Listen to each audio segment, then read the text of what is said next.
және құрметті оқушылар, отырыңыздар. Бүгінгі көңіл-күйлеріңіз қалай? Бүгінгі жаңа тақырыпқа дайынсыз ба? Керемет дереміз. Яғни осы суреттерді бұл бізде жүрекшенің жартысы. Осы жүректерді өздеріңіздің фантазияларыңызға сүйеніп аяқтауларыңыз қажет.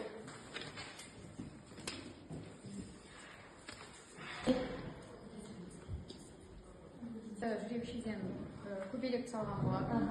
Өйткені өзім бала кезімнен көбелекті жақсы көремін. Керемет. Мінекей бізде осындай жарты жүрекшеден осындай көбелектің суретін шығарды. Тағы кім? Тақырыбын анықтап алайық. Ол үшін барлығымыз қазір осы жерде көрініп тұрған өлеңді бірге хормен оқуымыз қажет. Қанекей бастайық.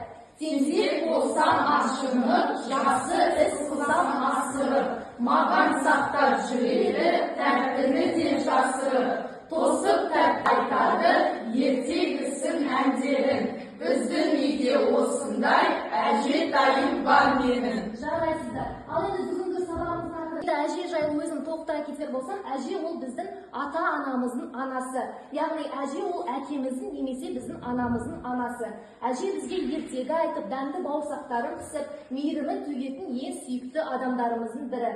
Яғни осы әжеміз отбасындағы үлкен қамқор жандардың бірі. Жаңағы бірге хормен оқыған өлеңіміз ол Фариза Оңғарсынова апамыздың әже өлеңі.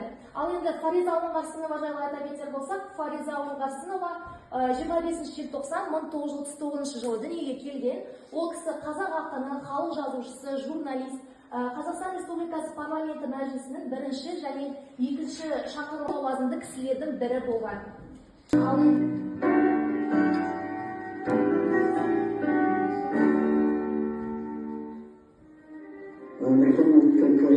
Жұлдыз келе ғой. Қалай ашып таңдайсыз? Аша қойыңыз.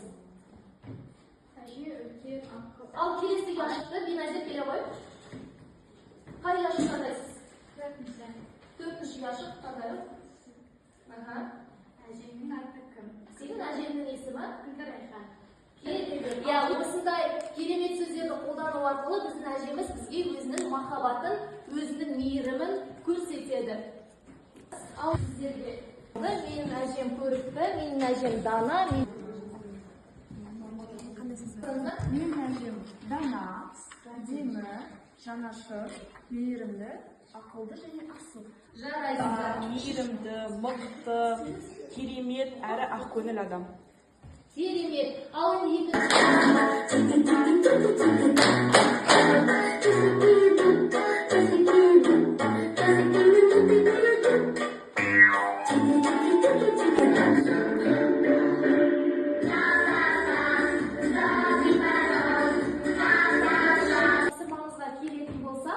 бізде алғашқы тапсырма сөз жұмбақ тапсырмасы.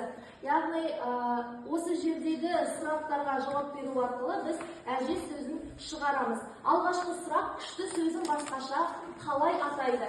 Қалай? Әлді. Дұрыс айтасыздар.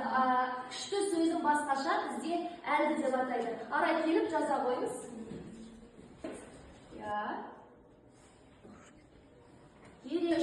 Ал ана кейінгі қамқор адам. Дұрыс айтасыздар, жаза қойыңыз. Біздің сөз жұмбағымыздан қандай сөз шықты? Әже сөзі шықты, жарайсыздар. Ал енді дәптерімізді ашып, осы шыққан үш сөзден, яғни әлді, жылы, әке сөзінен бір сөйлем құрастырайық. Тұлға болып табылады, қарт болғанымен ол бізге көп ақыл айтады. Жаңа ақпарат ала алдыңыздар. Мысалға, әжелеріңізді еске алдыңыздар кейін. Әжені құрметтеу керек екенін ұғындық. Сонымен қоса біз бүгін Фариза Оңғарсыновамен таныстық па? Бүгін біз Фариза апамызбен таныстық. Ал енді қазір мен сіздерге осындай бауырсақтардың ішіне бүгінгі алған мағлұматтарыңызды толықтырып жазсаңыздар. Сабақ жүйелі әрі қызықты өтті. Осы сабақ арқылы әжемізбен өткізген жол сәттерімізді еске алдық. Керемет. Сабақ өте күшті өтті. Диназ апайдың сабақ бергені ұнады. Әжемді және ауылды еске түсірді. Керемет. Ұнады, топты ойнамыз қызықты өтті. Жақсы. Енді осымен бүгінгі біздің сабағымыз аяқталды. Бүгінгі сабақта өздеріңізге керек мағлұматтарды жинадыңыздар деген ойдамын. Қош сау болыңыздар.